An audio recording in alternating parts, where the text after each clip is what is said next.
Hello again, students of the Bible, and welcome back to Lesson 7 of the Bible Correspondence Course. We've been going through a series called The Law and the Christian. We'll have at least a couple of lessons to go after this one.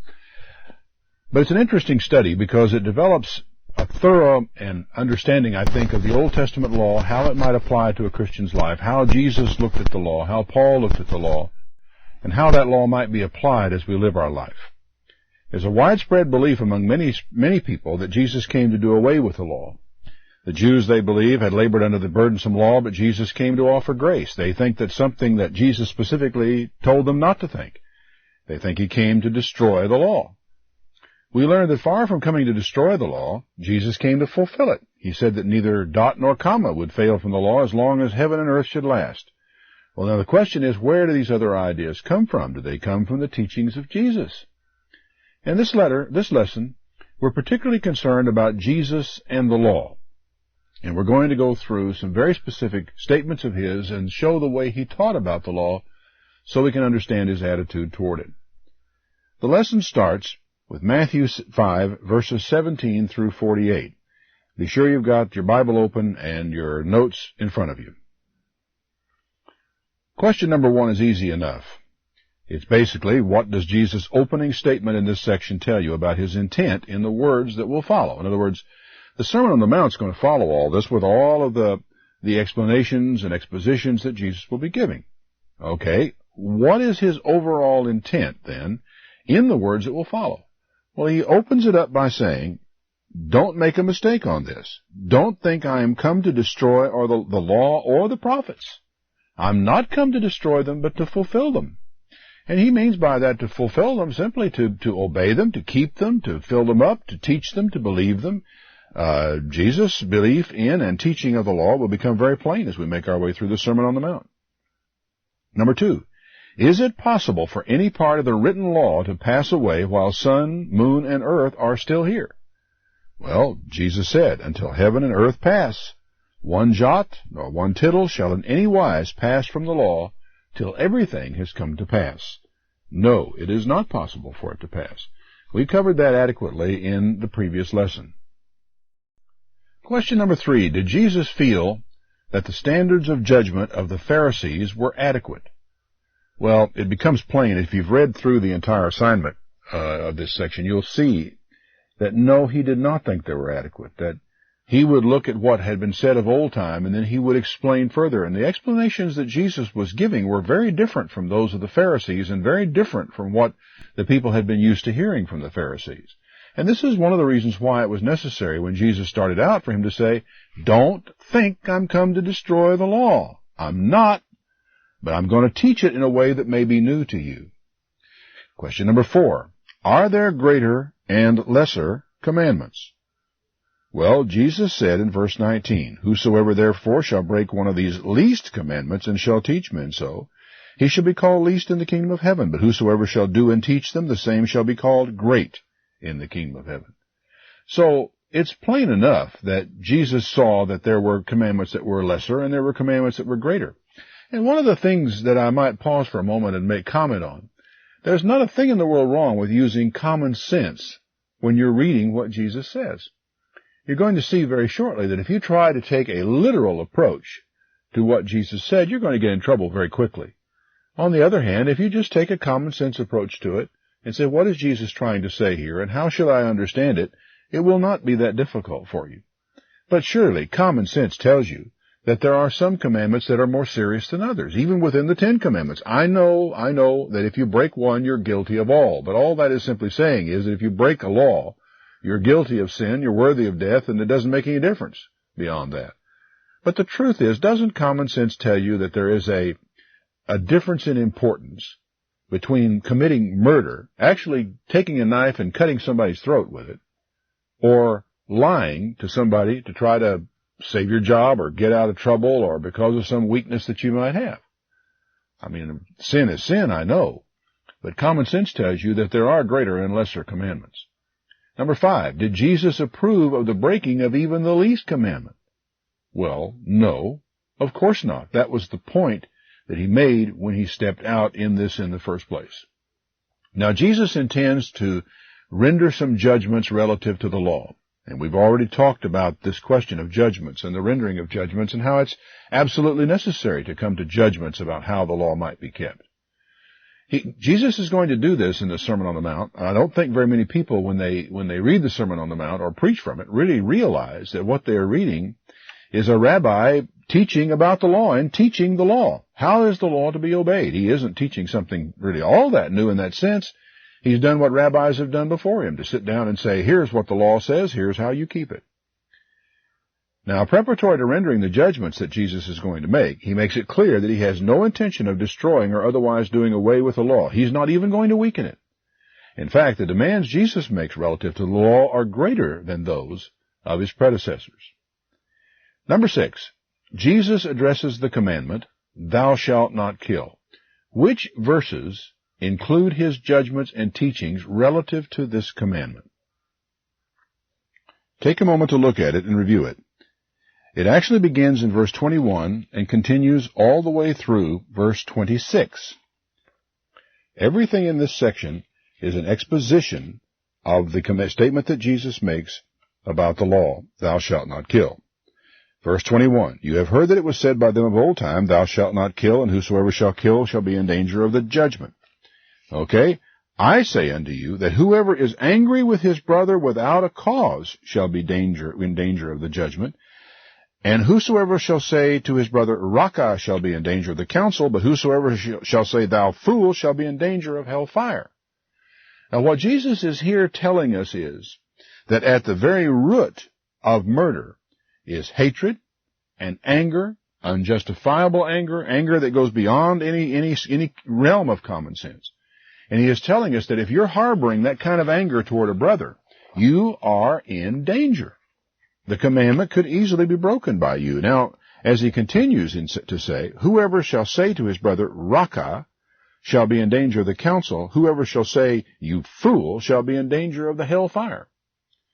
Now, what this is talking about is the face-to-face insult. We're not talking about the fact that if you actually come to the judgment as a result of evaluating somebody's work, that the man is a fool. You are fully justified in concluding that he is a fool, and you don't have to apologize for that. But when you walk up to him, in his presence, he's standing 2 feet away from you, and you say, you're a fool, you're inviting retaliation, you're inviting violence, you may retaliate yourself with violence, and the result of that could be, might very well be, murder. And so Jesus, as he sits down to teach the law, teaches a person right off the bat that if you're going to look at the commandment and say, well, I haven't killed him yet, so I must be innocent, you are making a very serious mistake in your judgments relative to the law. Question number 7. Was Jesus' judgment relative to the commandment more or less lenient than what had gone before? Well, maybe lenient might be a little misleading in a way, but it's actually less lenient. It's a strict commandment. He's trying to tell you that you are getting yourself in trouble when you take the first steps that ultimately lead to this sin. The very beginning moment that you actually allow that hatred to fester, you're on your way toward the violation of the commandment. Number 8. What instructions does Jesus offer to head off a possible violation of the commandment? Well, it's really pretty simple. He says, for example, if you have gone to the altar to offer your gift and you get there and you remember that your brother has something against you, leave your gift at the altar, go be reconciled to your brother, and then come and offer your offering. Now, what does all this mean? What it means is this, is that when you are aware that your brother has something against you, when you are aware that or you have something against your brother and there's a hatred there that could fester into something much more serious, it is absolutely urgent that you resolve it. And it should not be put off. It shouldn't be something delayed until next week or delayed until after the feast or delayed until some other time. It's something that should be dealt with and dealt with now. The illustration that Jesus gives of having your gift at the altar suggests also that this hatred toward your brother, this attitude that you're allowing to fester, is going to interfere with your worship of God and that your offering will not even be accepted. So the instructions are, urgently resolve these differences and these angers. Don't let them get down inside of you and fester to the point to where they spiritually lead you to commit murder. Question number 9. Under which commandment do Jesus' teachings about adversarial relationships fall? Well, you'll find the beginning in verse 25. And it is still in that section that deals with the commandment, thou shalt not kill, or thou shalt not do no murder. Agree with your adversary quickly while you are in the way with him, lest at any time the adversary deliver you to the judge, and the judge deliver you to the officer, and you be cast into prison. Verily I say unto you, you shall by no means come out thence until you have paid the uttermost farthing. In other words, don't depend on God to pull your chestnuts out of the fire. If you proceeded in anger too far down a road in an adversarial relationship and you wind up going to court, don't come to God expecting him to bail you out of this thing. Because what God expects you to do is to resolve these things as early as you possibly can. Good common sense advice is settle out of court. Settle early. Don't get into this situation in the first place. Do what's right. Find out what the person wants. Give them, within reason, what they're asking for. Try to resolve your differences. Now, once again, there's not a thing in the world wrong with using common sense as you read through the things that Jesus is telling you. The fundamental point in it is what? Well, it is simply to agree with your adversary as early as you possibly can so that you don't wind up getting these things out of control and wind up getting taken to court, losing your house, losing your car, losing your livelihood, and maybe even, if things get clean out of hand, losing your life. Question number 10. Was Jesus' teaching on, quote, thou shalt not commit adultery, end quote, more or less lenient than what had gone before? Well, it was less lenient. He's tightening up the screws on everybody as far as how they are supposed to live their life. And again, it's in the same fundamental principles at work here that was at work in the one on thou shalt not kill. Don't take the first steps. For the fantasy about a woman is the first step along the way toward a relationship that might sometime come to pass with the woman. You should take that as an early warning sign that something's not right here and that you need to repent of it, you need to go to God about it, and you need to not do that anymore. So that's the simple one. It is not less lenient than what had come before. I'm sorry, it's not more lenient than what had come before. It was stricter than what has gone before. But the point is not just leniency and strictness. It's let's don't take that first step that gets us a long way down the road toward hurting somebody and hurting ourselves, hurting our marriage, and ruining our life. Number 11. Does a man's right hand or right eye operate independently of his mind? Now, I'm sorry for asking such foolish questions because obviously every fool knows that that is true. Now, the answer, though, needs to be brought into focus. What's the point in cutting your hand off if your hand does something, if your hand steals something? What's the point in plucking your eye out if your eye looked upon a woman to lust after her in your heart? Because the fact is it was your heart that did this thing. It was your mind that did it. Your eye is under the full control of your mind. You can decide where that thing is going to look and where it's not going to look, can't you? Well, now, a man's right eye or right hand does not operate independently of his mind. Number 12, if a man's hand is used to commit a sin, is it the hand's fault? Well, of course not. Number 13, is it likely then that Jesus was speaking literally when he said to cut off the hand or pluck out the eye? Well, obviously he was not. Now, once again, it's okay to read what Jesus has to say and use common sense to understand what he was driving at. Plainly, he was speaking figuratively, and the pattern is clear. Jesus cites the commandment, gives a judgment, teaches about the law. He uses a figure of speech that says, you know, you need to get rid of those things in your life. You need to cut them off. I mean, it's so important that if it's as close to you as your right hand, cut it off. You need to cut off those things in your life. Stop those things in your life that lead you to commit this kind of sin, because unless you stop these things at the first step, you will find it almost impossible to stop them at a later time. You don't allow anger to fester in your heart against your brother. You don't look upon a woman to lust after her in your heart, and you cut off those things around you that cause you to offend in order to keep yourself from taking the first step down the road to sin. It's not really that hard to understand. You got a subscription to Playboy magazine? Cancel it. Cut it off. Throw it in the trash. Don't allow those things to hang around because they will affect your mind, and they do involve, in many cases, the first step down the line toward the committing of sin. Watch yourself. Question number 14. Did Jesus forbid divorce for any reason?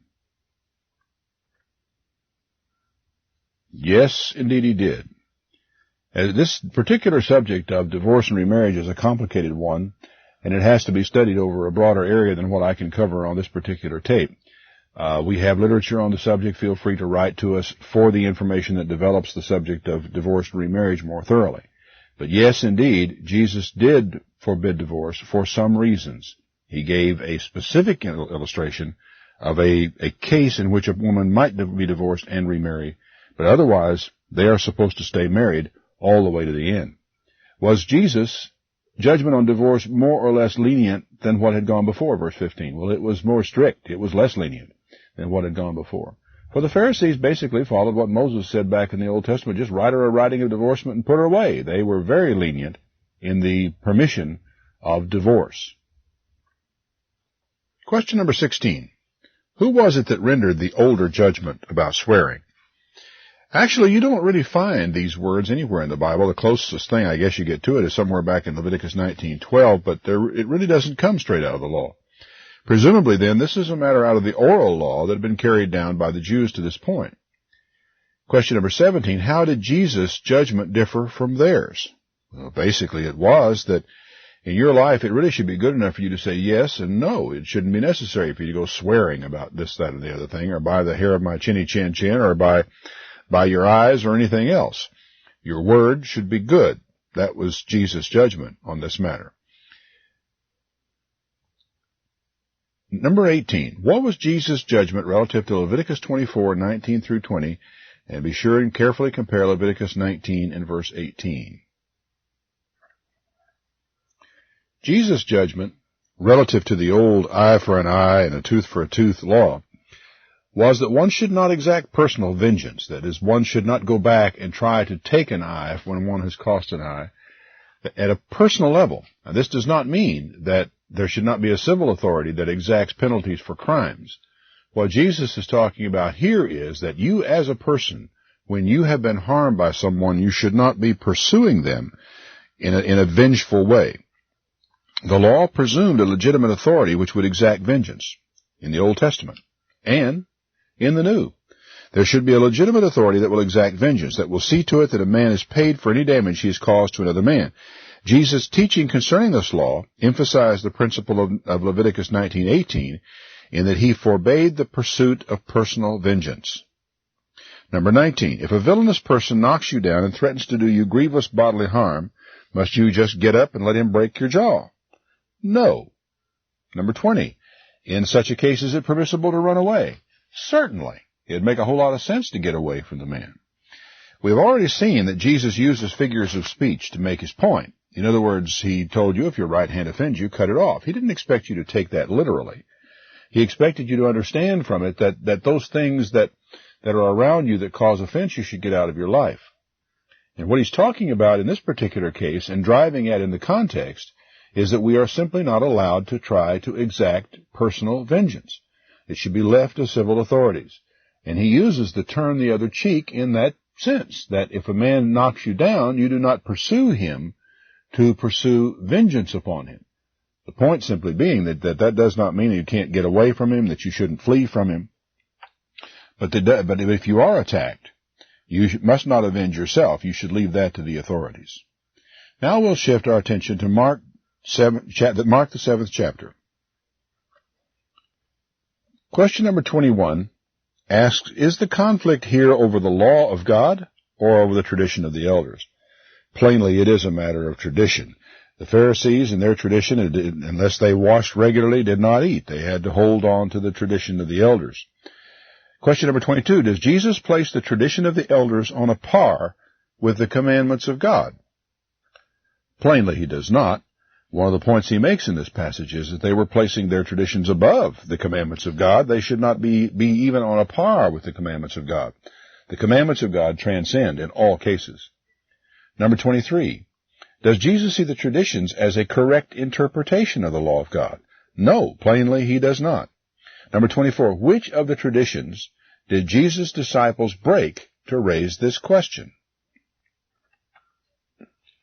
Which of the traditions did Jesus' disciples break to raise this question? Well, they were out there eating their food without washing their hands. Question number 24 then is, they ate without washing. Number 25, what other phrase does Jesus use as a parallel to the traditions of the elders? If you pass on down to verse 7, howbeit in vain do they worship me, teaching for doctrines the commandments of men. Actually, they placed their own commandments, or the commandments of men, the oral tradition, on a par with, or in some ways ahead of, the law of God. And Jesus said, for laying aside the commandment of God, you hold the tradition of men, such as the washing of pots and cups, and many other such like things you do. And he said unto them, full well, you reject the commandment of God, that you may keep your own tradition. Number 26, which of the 10 commandments did Jesus use to illustrate the Pharisees were rejecting the law of God in favor of the commandments of men? The illustration comes from the 5th commandment. Thou you shall honor your father and your mother. But Jesus uses a judgment from the law of Moses, specifically Exodus 21:17. The word korban, which Jesus uses here, has to do with money offered to the treasury of the temple. According to Jesus, this is question number 27, what was the net effect of the Pharisees' judgment relative to this commandment? Jesus said they made the word of God of no effect through their tradition, that their judgments that they rendered relative to the law formed a part of their tradition, which actually rendered the law of God of no effect. A person no longer needed to honor his father and his mother if he gave this particular contribution to God, and he had to give no money to his mother and father. Number 28, is it possible through traditions or commandments of men to render vain the worship of God? Yes. Number 29, did Jesus accept the Pharisees' judgment in this area? No. Number 30, again, what was the provocation that started this entire line of teaching from Jesus? It was the challenge from the Pharisees and the scribes who asked Jesus, verse 5, why do your disciples not walk according to the tradition of the elders, but eat with unwashed hands? That was the provocation. Number 31, is there any mention of either law or tradition having to do with dietary laws in this section? Answer, no, none whatsoever. Number 32, Jesus' teaching or his judgment had to do with which of the traditions of the elders? That of washing or not washing their hands. Number 33, did his disciples felt they understood what he was saying? Verse 17 suggests that they did not understand what he was saying, that they had somehow listened and heard, but they considered what he had just said a parable. The reason this is of interest is verse 15. Jesus has said, hearken to me, every one of you, and understand that there is nothing from without a man that entering into him can defile him, but the things that come out of him, these are the things that defile the man. Now, this has often been used by many people to say that Jesus did away with the laws having to do with clean and unclean meats, and that he is saying by this that it's okay to eat pork and shrimp and all these other odds and ends. That's why we specify here that the controversy had nothing to do with dietary laws, or for that matter, with the law of God. It had solely to do with the tradition of the elders. So let's look carefully at what Jesus said. Question number 34, is Jesus saying that there is nothing that a man can eat that will harm him? Well, you might carelessly think that that was the case if you just look at this and didn't think about it. But Jesus didn't say harm, he said defile. And he's talking about a ceremonial type of defilement, because that's what the Pharisees were all concerned about in the scrubbing of their hands up to their elbows and all of the washings that they went through. Yeah, by that time, everybody knew you didn't have to wash your hands every time you eat to keep from getting sick. It was a ceremonial, it was a religious thing that they were supposed to do. So Jesus isn't saying that there's nothing that a man can eat that will harm him. Number 35, can you conclude from this passage that arsenic, entering in from without a man, will not kill him? Well, that would be absurd, wouldn't it? The answer is no, you can't conclude that. Number 36, when Jesus said that nothing a man takes in through his mouth can defile him, is the defilement in question physical harm or moral harm? Oh, well, that's easy enough. It can't be physical harm. It pretty well has to be moral harm or some sort of spiritual thing. 37. Where does the dirt on food end up? Well, basically, it just goes through the body and goes out, as Jesus said, into the draft, and it's just purged from the body. It says nothing whatever about making food clean. That was not in this particular thing at all. Number 38, is Jesus talking about moral or physical defilement? Again, he's talking about moral defilement, not a matter of anything else. This passage once again illustrates the practice of rendering judgments about the law, teaching from the law, and the development of traditions about the law. Now we pass on to Matthew 12, verses 1 through 9. Question number 30. Was it lawful for the disciples to pick grain passing through a stranger's field? The reference to Deuteronomy 23 will show you that the law actually specifically permitted you, if you were passing through a vineyard, a field, that you could take food and eat just what was sufficient for you on the spot. You couldn't fill your pockets or a basket with it and take it home, but you could eat that when you were going through and not be considered stealing at all. Number 40, what was the Pharisees' judgment relative to doing this on the Sabbath day? Well, their judgment was that that was wrong, that you're not allowed to do that. Number 41, did Jesus agree with that judgment? Plainly, no, he did not. Now, in analyzing the section here, it's obvious that there's no objection to eating on the Sabbath, nor with picking up a morsel of food and taking it to the mouth. The objection seems to be that the disciples were harvesting the grain on the Sabbath. The Pharisees would conclude, if you can pluck one ear of grain, then why not two? And if two, why not three? And they would have said, where do you draw the line? And in fact, their religion was pretty much involved with line drawing. You have to specify the time of sundown. You have to specify how much weight a person can carry on the Sabbath day. Everything was the drawing of lines and the determining of specific things that you could and could not do with the law. And common sense? Oh, forget about common sense. It was right out the window. The difference between harvesting and feeding yourself seems simple enough to me. It's a matter of what I intended when I walked up there and grabbed the grain in the first place. But if you can't discern the intent, well, then basically, I see all you've got's numbers, and the Pharisees had to draw their numbers. Now, what Jesus does at this point is interesting. He does not argue the right or wrong of the action, but argues the right of individual and personal judgment. Not only that, he argues that there are exceptions to the law, something that Pharisees no doubt found downright unnerving. What is the primary example, number 42, what is the primary example Jesus offers to refute the Pharisees' charge? The example, of course, was the example of David and his men, who, when they were out, had no food. They came to the tabernacle, and the only bread that was anywhere around to be eaten was the showbread. And they had to use a little common sense and to make a decision as to whether it was right or wrong for them to eat that on that particular occasion. Basically, it was the right of individual and personal judgment of the people concerned. They figured out a way whereby they could do it. Number 43, was it lawful for David and his men to eat the showbread? No, in fact, it wasn't. Number 44, what scriptural authority did David cite to justify eating the holy bread?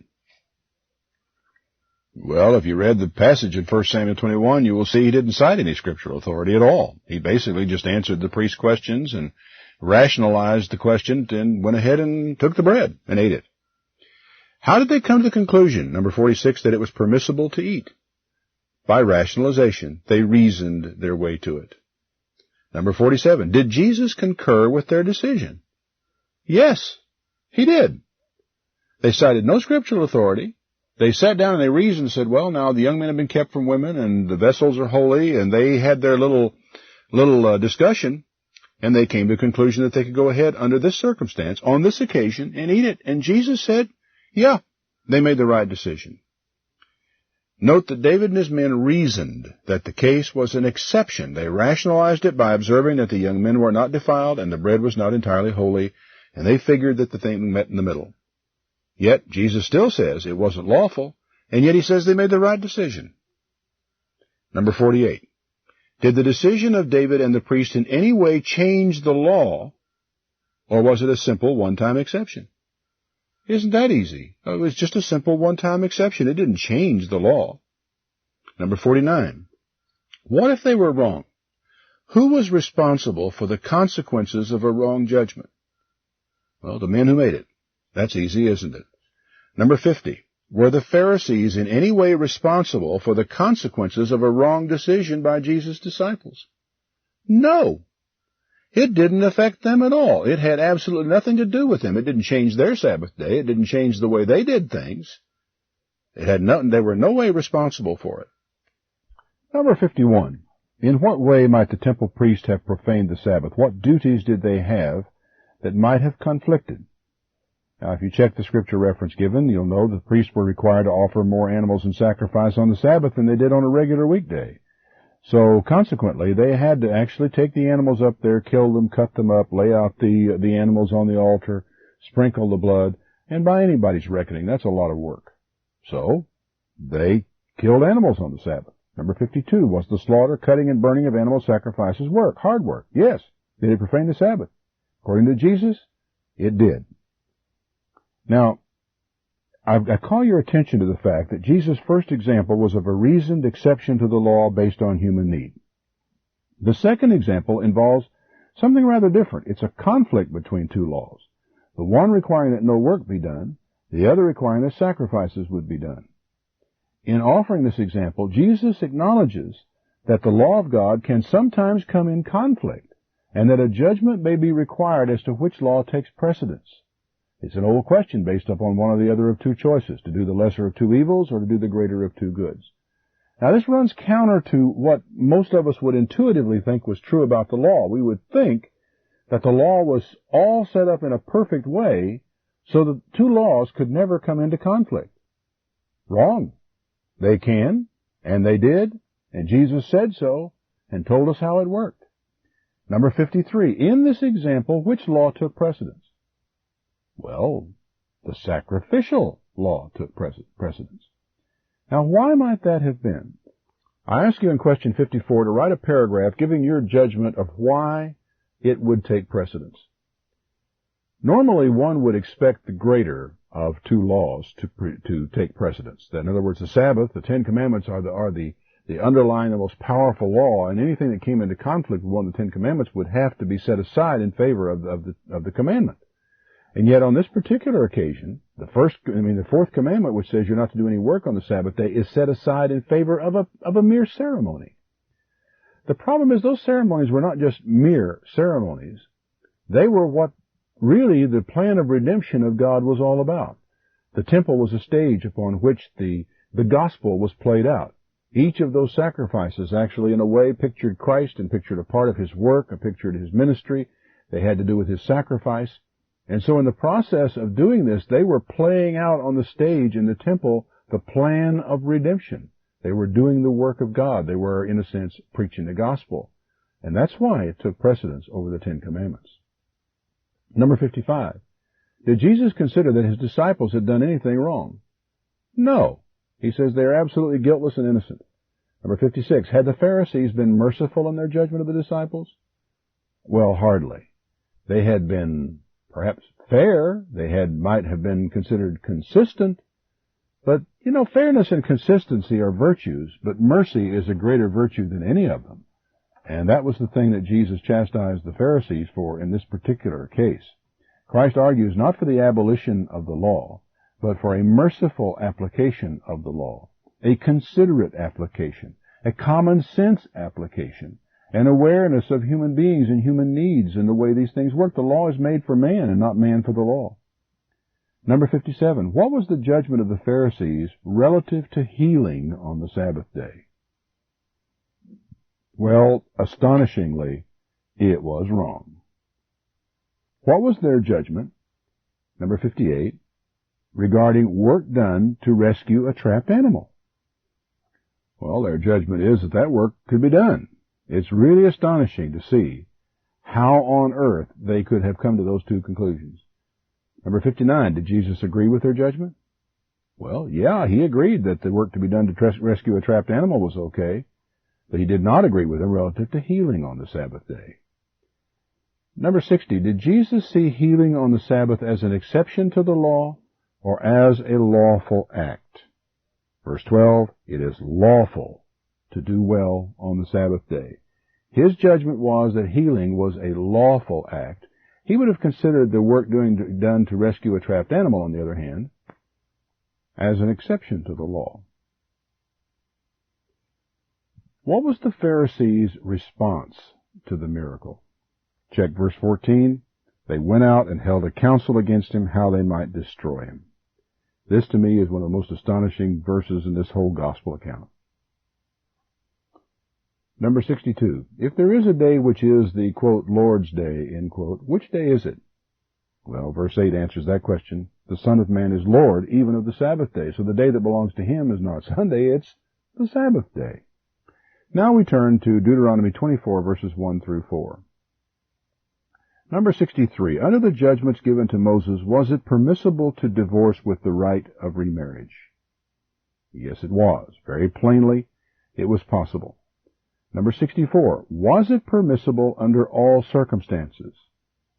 Well, no. There's not a suggestion in here at all that says he could divorce her because he found another woman. There's nothing in here that says he could divorce her because she turned out to be a bad cook. He was able to divorce her because of some matter of nakedness or sexual uncleanness. Number 65. If divorced for this reason, could a woman remarry? Yes, she could. Number 66. If divorced a second time, could she return to the first husband? No. Number 67. In what way might this sort of error, quote, cause the land to sin? End quote. Well, the answer to that is a little difficult, perhaps, but what it's talking about is that if you have people running around from bed to bed to bed to bed, or a woman goes on, leaves this man and marries that man, and then goes back to the first man, then leaves him again and goes to another man, what's the point in marriage at all? What you wind up doing is destroying the family. And when it talks about causing the land to sin, it basically, using the word land in the sense of the nation, the place where we live, our country, our beloved country, would fall into sin, and that society would begin to come apart. Number 68. Were people always stoned to death for committing sexual uncleanness? No, they were not. The intent to carry out this had to generally be done by the person who was offended. There had to be an accuser. There had to be someone who wanted to carry it out. And you'll notice in Joseph's case, where he assumed that something had happened with Mary, he decided he did not intend to do that at all. He was going to put her away privately and not make a major issue out of it. The wording of the passage suggests that it's a judgment. It's an application of law to a life situation. It says that when the situation prevails, this is what you should do. It is a response to sin. A man has found sin in his wife. In a perfect world, a judgment like this would not be necessary, but men and women sin. They aren't perfect, and this is not a perfect world. Their sins pose a problem for a society or community. How do we live with the consequences of sin? We're going to kill all the sinners? Well, I won't leave many of us left. Besides, the death penalty required an accuser and a willing executioner. Someone had to cast the first stone. Even in the Old Testament, it was permissible to extend mercy to a sinner. But when we've done it, what do we do with society? This particular little passage of Scripture shows us that judgments were rendered as to what to do with life after sin has made a mess of it. Sin has consequences, and a community must live with those consequences and deal with them. In order to formalize the separation and subsequent remarriage, a writ of divorcement was required. The judgment is an attempt to stabilize society. The reference to causing the land to sin uses the word land in the sense of nation, as I've already explained. Unless some control of divorce and remarriage is exerted, you may have an entire nation of people running around from bed to bed and back again. Now, here comes the important question. How did Jesus view and look upon the judgment that was given by Moses in Deuteronomy 24? He was specifically asked about it in Matthew 19. We'll read verses 3 through 12. Number 69, what exactly was the scope of the Pharisees' inquiry? Well, they wanted to know if a man could put away his wife for every cause. If she burns a meal, or one meal too many, or if she doesn't take care of the kids properly, can he throw her out? Number 70, what was Jesus' judgment about divorce for every cause? His answer is that God, from the beginning, made man male and female and had an intent for them. From the beginning he said, for this cause shall a man leave father and mother, cleave to his wife, and they shall be one flesh. Wherefore they are no more two, but one, and whatever God has joined together, man should not put asunder. Basically what Jesus' answer boils down to is, one man, one woman, for life. Number 71, did Jesus cite Scripture for his authority? He surely did. He laid it right squarely back at creation. However, he does not cite the judgment of Moses, but the law as expressed in its original intent. He went back to the creation account for his authority and what God really meant to happen. But the Pharisees weren't satisfied with this. They pressed on because they said, okay, fine, you've told us what God said from the beginning. What we want to know then is, why did Moses then say we could write a bill of divorcement? Number 72. Did Jesus draw a distinction between Moses' judgment and the original intent of God when he made man and woman? Yes, he did. After they have asked him this question, why then did Moses do that? He said to them, Moses, because of the hardness of your heart suffered you to put away your wives, but from the beginning it was not so. There was a distinction between the judgment rendered by Moses and the original intent of the law of God. Number 73. What did he offer as the reason why Moses allowed the exception to the original sin, or to the original law? The hardness of your hearts. In other words, because you are sinners, and because you will break the law, and because of the hardness of your heart, this judgment had to be given to you so that life could go on in spite of the sins that he knew that you would be committing along the way. Number 74. Did Jesus allow the same exception as Moses in the case of sin? Now this provides a very interesting contrast in this passage. He closes this out by saying this, I say unto you, whoever will put away his wife, except it be for fornication, the Greek word is porneia and means sexual uncleanness, and shall marry another, commits adultery, and whoever marries her which is put away commits adultery. He started out by saying it's one man, one woman for life with no exceptions. Then when he was asked about Moses' judgment, he confirmed the reasons behind Moses' judgments and said that in real life, because of human sin, then this judgment will still apply, and that Jesus' judgment on divorce with the right of remarriage is actually the same as the judgment of Moses rendered in Deuteronomy 24. Number 75. Did Jesus allow divorce with the right of remarriage for sexual sins? Yes, he did. Number 76. Did Jesus allow divorce with the right of remarriage for anything other than sexual sins? No, he didn't. Number 77. Did Jesus say anything to negate the law of Moses relative to divorce and remarriage? No, he didn't. Number 78. The disciples drew a conclusion from Jesus' teaching in this area. Does their conclusion seem logical to follow? Well, I don't know about you, but it did not seem logical to me, at least on the surface of it. Number 79, does Jesus acknowledge that men and women have needs that may require marriage? Yes, he does. That human beings are sexual creatures, they have needs, and in the interest of not having them copulate freely over the landscape so that in fact that they actually have a stable society and they are able to have families and for the sake of the children, then these judgments are given by Jesus and by Moses to try to keep society something like on the right track. Jesus acknowledges that men and women have needs that may require marriages. Matthew 23, verses 1 through 4. Number 80. Who, according to Jesus, was currently occupying the seats of judgment derived from Moses' authority? Well, the Pharisees, plainly. Number 81, in what category of law might they have been binding heavy and grievous burdens? In what category of law might they have been binding heavy and grievous burdens? Now, you probably had trouble with that question, and I might not have worded it as well as I might. But basically, number 82 kind of gives you the clue to it.